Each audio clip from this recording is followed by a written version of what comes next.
At some point during your training, you're likely to encounter some type of an injury, some type of a pull, especially as you get to getting the more advanced years where your body's not necessarily as pliable as it was back in your 20s or in your 30s. One of the questions I get asked quite a bit is about knee injuries. How do I start to address those? Or just aches and pains, not necessarily anything specific. In general, more often than not, your injuries, your discomfort is going to be coming from a lack of mobility or some type of a muscular imbalance. That's been my experience and the experience of some of the athletes that I've worked with. So what you want to do is try to get a comprehensive training and figure out where it is that you're moving and where it is that you're not moving. So a lot of times, generally in some of the bodybuilder dudes, the high school kids, whatever, they tend to work like the beach muscles or the mirror muscles. Is what I've heard referred to as sometimes. So as I'm sitting here looking at you, I can see my chest, I can see my shoulders, I can see my biceps. I really can't see my triceps. You really can't see your hamstrings, your calves all that much. So that's what people tend to focus on. Also in our daily lives, we tend to be moving in this direction. Not so much backwards, not so much to the side, not so much twisting movements. So we tend to get a lot more in that way. So with the knee, a lot of times your pushing muscles tend to be worked a lot more than your pulling muscles. One of the ways that we address that is we utilize some of the movements that I'm going to be demonstrating, sleds, treadmill, and some of the step-down movements, calf raises, tib raises, to address your imbalances within your lower body.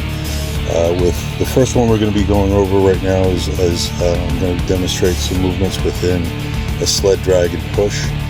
These are great movements for those who are recently injured or are just starting out on this type of a situation, because what you're able to do with this versus a weight. So for instance, if I have weight, I'm doing a squat, I can't just dump that squat without having some type of a negative physiological impact or some type of a failure within my correct form.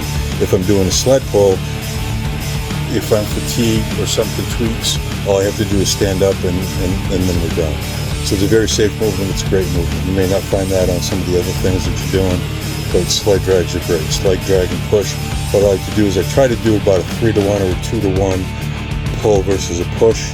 Again, just try to work out that imbalance. With these movements, keep a long stride. Notice I'm exaggerating, going toe to heel. And then with the drive, full, long stride. Again, hitting the ball with the foot first and driving through the heel.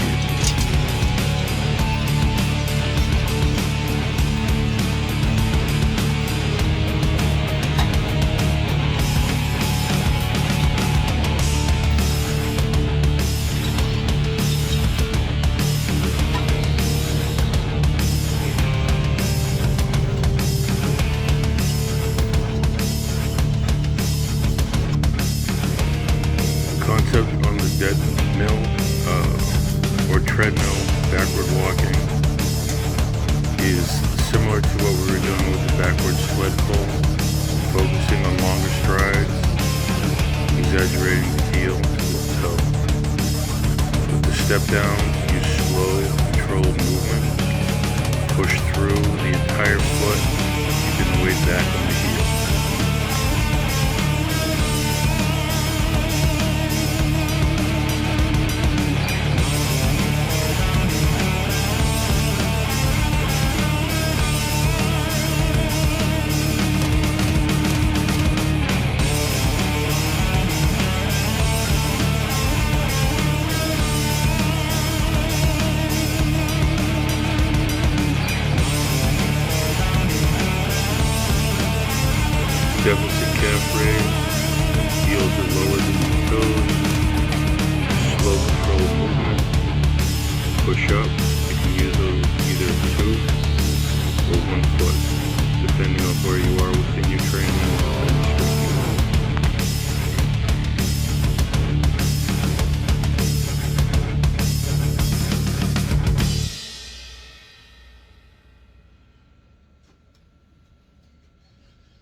Bent knee calf raises work a different part of the calf muscle group. So you want to make sure that you're getting these in too. And again, it's the same principle.